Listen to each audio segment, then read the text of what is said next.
bem-vindos ao podcast Nem de Propósito. Pastor Carlos Cardoso, estamos aqui novamente e obrigado pela disponibilidade sempre presente para falar sobre igreja.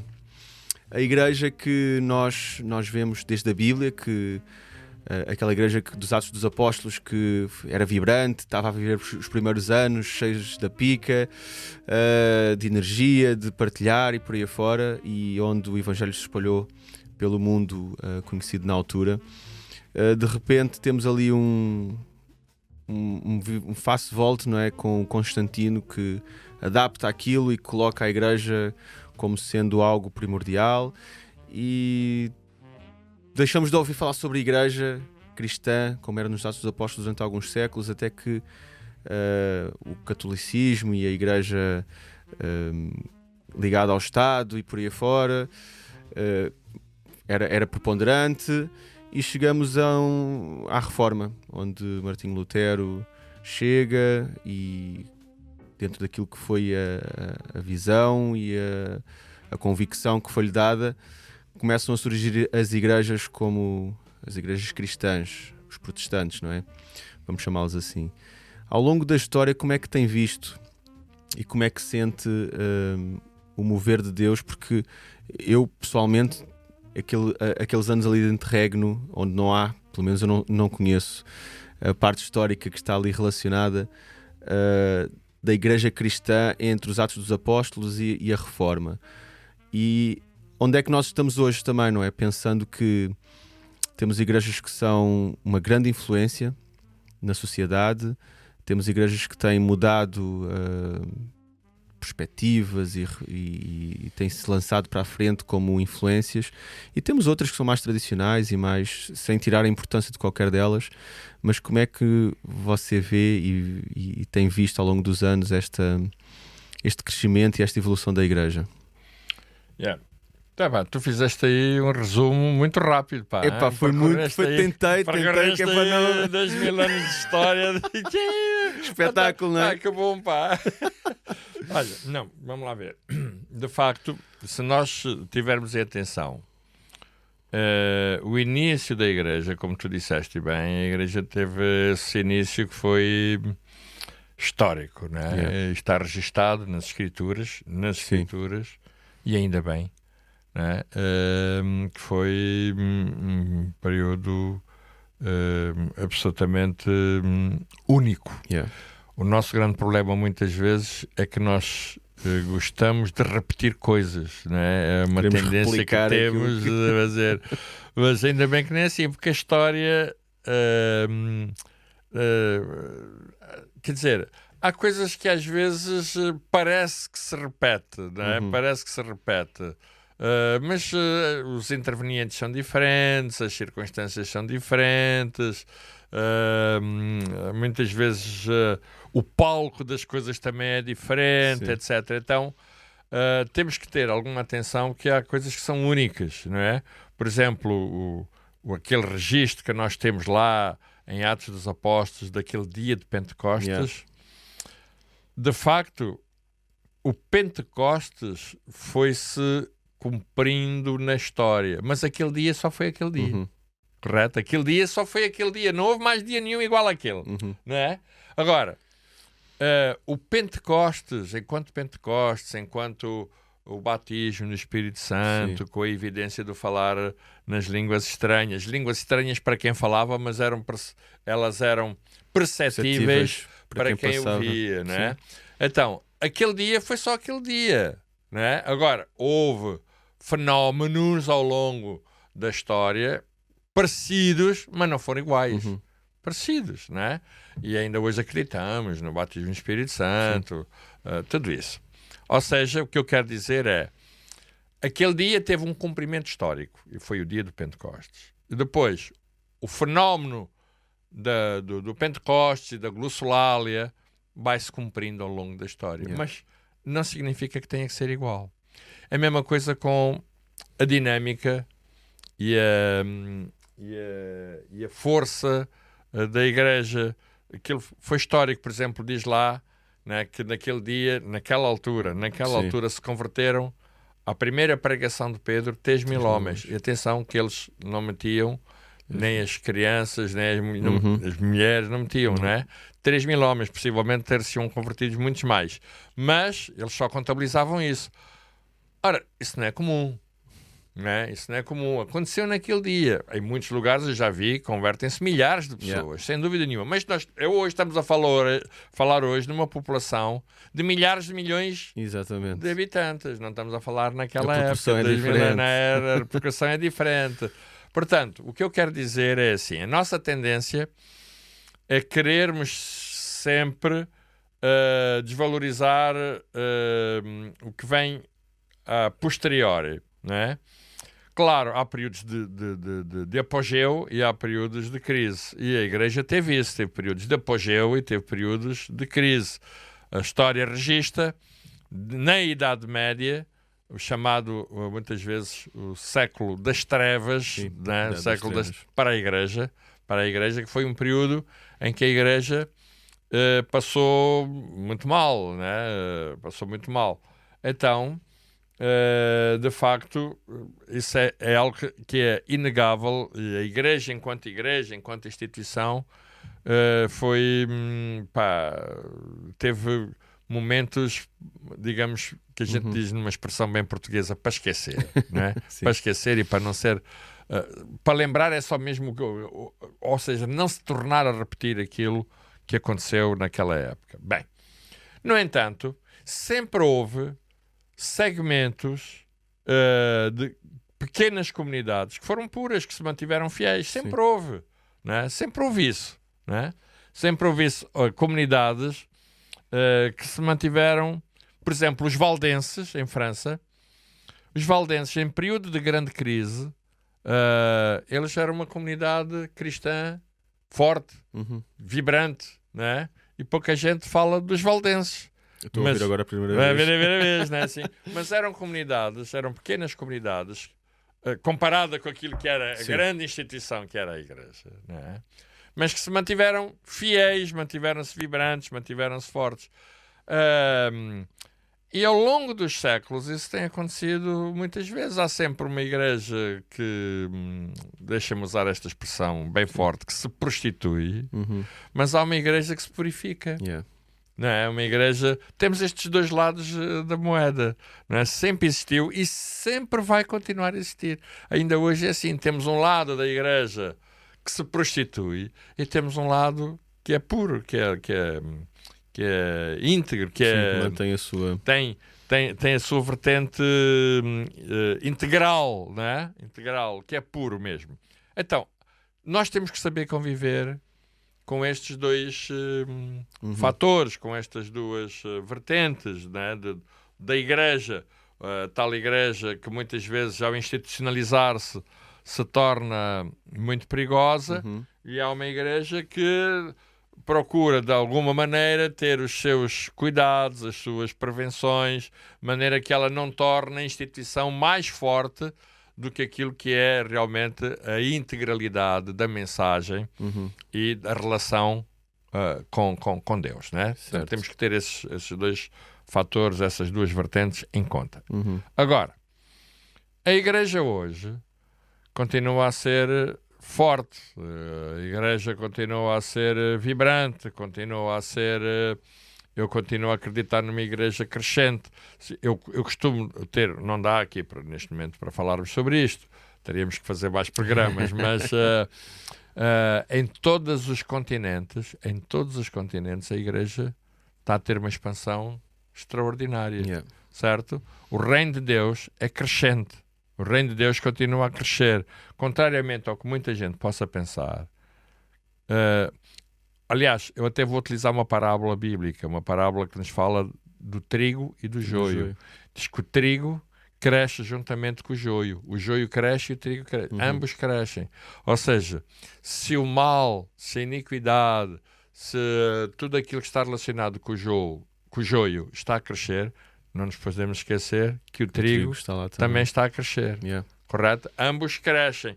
Portanto, nós não notamos na parábola do trigo e do joio qualquer indício de que o trigo esteja a diminuir. Não.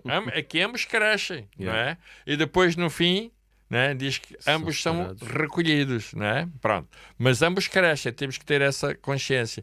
E no mundo em que nós vivemos, quer o joio, quer o trigo, estão a crescer. Quer aquilo que é a integralidade, o que é a igreja, está a crescer. E a parte menos boa, a parte negativa, a parte daquilo que nós chamamos do joio, aliás, a parábola chama do joio, também cresce, certo? Então temos que saber conviver com estas duas coisas. A igreja não é apenas aquilo que nós vemos. No mundo em que nós vivemos, nestes 5 continentes, há uma igreja em crescendo que nós não vemos. Mas ela está a crescer, certo? Em países, por incrível que pareça, né? Por exemplo, no Irão, no Iraque, no Egito. Que são países que ninguém diria... Eu já tenho estado em conferências de missões internacionais com milhares de pessoas e as informações que temos, os dados estatísticos que temos, credíveis, é que nos mostram que a igreja nesses países está a crescer. Tanto que isso até para as autoridades dos países, né, é perturbador. E daí a perseguição feroz também que causa. Sofre, né? Claro. Porque a mensagem do Evangelho, o reino de Deus, está a crescer imenso nesses países. Mais do que aquilo que a gente pensa. Na China, a igreja cresce imenso. Eu estive numa conferência aqui há 10 anos e ouvi testemunhos na China de jovens com 14, 15 anos num crescimento incrível. Na Síria, né? Na Síria, eu recebi este fim de semana por parte de um pastor que trabalha em missões, que está lá, que é o pastor Elias Dantas. Ele mandou-me, eu tenho aqui no meu telemóvel, ele mandou-me aqui fotos de comunidades vibrantes na Síria, né? Em plena guerra, né? Com comunidades cristãs vibrantes, né? Fortes, saudáveis. Portanto, a igreja está a crescer em todo lado, mesmo naqueles países onde nos pareça que não está, mas de facto ela está a crescer. Tem essa potencialidade, porque a igreja de facto ela não é nossa, a igreja é de Cristo, exatamente, né? E é Ele que lhe dá a vida, que lhe dá a seiva, que lhe dá a dinâmica, é Ele que faz isso. Nós apenas somos meros instrumentos neste processo. Portanto, a igreja sempre vai crescer, né? Porque Ele mesmo cuidará de fazer isso.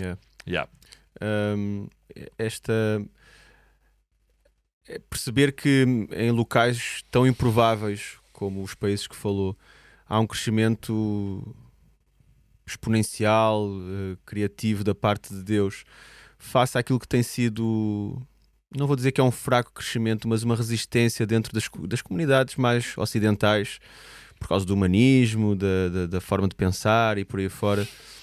Como é que vê? Acha que Deus é mau usar este termo, se calhar? Eu não, ia dizer que acha que Deus escolhe e preferencia esses países porque eles estão mais abertos, ou acha que nós, como ocidentais, devemos ter uma estratégia diferente para alcançar as pessoas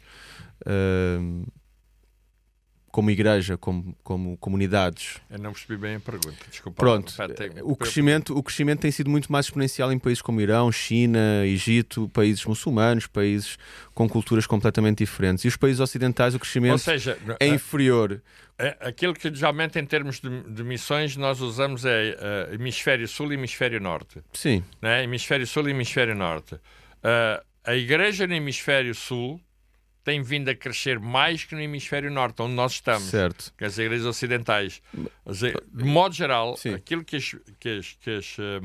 as fontes noticiosas missionárias nos fazem chegar é que a igreja no hemisfério sul tem um potencial de crescimento e está a crescer mais do que, por exemplo, no hemisfério norte. Por exemplo, em África, correto? Em África, existem países onde a igreja tem um exponencial de crescimento incrível, certo? Existem países como Nigéria, Quénia, em Angola, eu estive em Angola, é uma coisa incrível, a igreja tem um potencial e está a crescer imenso. Estou a citar estes, mas podia citar Na própria Guiné nós temos na própria Guiné, exatamente, da África do Sul. Pá, é uma coisa, eu já tenho estado nestes países, é uma coisa fantástica, extraordinária. Quer dizer, nós vemos igrejas vibrantes a surgirem do nada, muitas vezes, né? Mas de que forma é que nós, então, no hemisfério norte, devemos nos posicionar, ou tem a ver com a cultura vigente, em termos de crescimento? Ou seja, de que forma é que a Igreja deveria se posicionar para que esse crescimento também pudesse ser exponencial no hemisfério norte? Pois, aquilo que me parece, por exemplo, mesmo tu no hemisfério norte, tu tens vou citar aqui o caso da Europa, né? Aqui, o caso da Europa, aqui na União Europeia. Tu tens, por exemplo, países como França, onde a Igreja, nos últimos anos, eu estou a dizer isto em função daquilo que são das notícias que eu tenho e dos amigos que eu tenho em França, que são pastores lá, missionários, têm organizações missionárias em França. E o que eles têm dito é que nos últimos 30, 40 anos, a Igreja, por exemplo, em França tem crescido imenso, imenso. Na Inglaterra, em Espanha. Porque aqui também há um fenómeno que tem a ver com isto. Hoje o mundo é um mundo globalizado. E o mundo globalizado permitiu um fenómeno que existe que também tem a ver com a migração. Não é? Certo. Que está na ordem eu do dia, ia tocar esse está tema. na migração. E ao virem muitos migrantes para os nossos países, muitos deles vêm da América Latina, vêm da África, exatamente de países que estão a ser evangelizados e que estão a ser alcançados de uma maneira incrível com o Evangelho. E trazem isso. E muitos deles, nos nossos próprios países aqui, fundam comunidades também fortes e acabam por alcançar, não é? Pessoas aqui nós temos aqui, por exemplo, aqui na nossa igreja, nós temos pessoas que vieram do Brasil, que não eram cristãs lá e são cristãs aqui porque converteram aqui. Sim. Nós temos aqui pessoas assim, não é? E temos pessoas... hoje temos igrejas em Portugal, a grande maioria vinda do Brasil, não é? Sim. Que têm comunidades que estão a alcançar portugueses, por exemplo, não é? Eu tenho alguns amigos que estão à frente de igrejas, e tu também conheces alguns comuns, que estão a alcançar portugueses, africanos, etc. Eu, por exemplo, eu sou português não por nacionalidade, por ter nascido. O que eu quero dizer é não por ter nascido em Portugal, mas por me ter naturalizado português. Porque eu sou africano, eu sou angolano. E eu sou angolano. E eu conheço muitas igrejas de moçambicanos, de guineenses, de outros países que estão a funcionar aqui em Portugal e que estão a alcançar outros povos. Estão a alcançar... Estamos a falar então de um evangelismo, enquanto no início do século XVIII, XIX era do norte para sul, não é? Os missionários saíam da Europa, dos Estados Unidos. Exatamente. Neste momento este fenómeno é o contrário. Inverteu-se, exatamente. Então havia pessoas que estão a vir da América Latina, por exemplo, em Espanha. Eu conheço muitos pastores, eu conheço alguns pessoalmente, que foram da Bolívia para a Espanha, da Colômbia para a Espanha, do México para a Espanha. Algumas comunidades, algumas igrejas maiores até em Espanha são pastoreadas por eles, são dirigidas por eles. Alguns ministérios eu conheço pessoalmente. Uou. Não é assim? E na Inglaterra a mesma coisa. Na Inglaterra, uma das maiores igrejas que existe é dirigida por um africano e que ganha muitos ingleses. Fantástico. Ele chama-se o pastor Oxamolo. Nigeriano? Eu, se não estou em erro, agora não estou, mas acho que ele se chama keniano. Ele é keniano, peço desculpa. Ok. E nesta evolução da igreja, acha que já acabamos? Não vai haver mais... Ou seja, neste momento fala-se no neopentecostalismo. É isso, obrigado, que esta palavra é difícil. Vamos parar por aqui ou vai continuar a haver uma evolução? Não, vai continuar a haver. Cada vez mais. Eu acho que cada vez mais vai continuar a haver. E até hoje, com a, com a, com a proliferação das redes digitais, né? As plataformas digitais, é muito mais fácil ainda. Né? E nós hoje, aliás, nós, da nossa própria experiência, nós temos pequenos grupos, não é? Que são feitos com pessoas que estão na Alemanha, pessoas que estão na Suíça, né? No Brasil. Portanto, eu conheço um pastor que está na Madeira, ele é venezuelano, ele é luso-venezuelano, e aquele pastor, ele coordena, continua a ser o pastor, ele teve que sair por causa da situação política na Venezuela, né? Portanto, foi ameaçado por Nicolás Maduro e voltou para aqui, para a Madeira. O pastor que está lá, que é o pastor Nelson. E ele estabeleceu uma igreja aqui aqui na Madeira, no Funchal. Eu já lá estive a pregar. Mas houve outras pessoas que saíram da Venezuela, foram para a Espanha e estabeleceu outra em Espanha. E houve outras pessoas que emigraram, foram para a Alemanha e ele estabeleceu outra na Alemanha. Ou seja, repara, este fenómeno da migração, das pessoas que muitas vezes fogem até destes países em busca de uma melhor vida, acabam por se estabelecer num lado, acabam por criar, fundar uma igreja, e isso ajuda também a alcançar outras pessoas daquela língua que se encontram ali. Aliás, o fenómeno da imigração portuguesa nos outros países é isso. Nós temos, onde existem portugueses imigrados, nós encontramos igrejas, e muitas delas fortes, para portugueses. Mas muitas dessas igrejas eu conheço, por exemplo, na África do Sul, numa cidade chamada Benoni, onde eu já estive. O pastor começou por fazer, portanto, as suas reuniões de celebração, os seus cultos na língua portuguesa, mas depois começou também por fazer na língua inglesa. E hoje, as pessoas da língua inglesa, a igreja, digamos, da língua inglesa, já são mais do que as da língua portuguesa.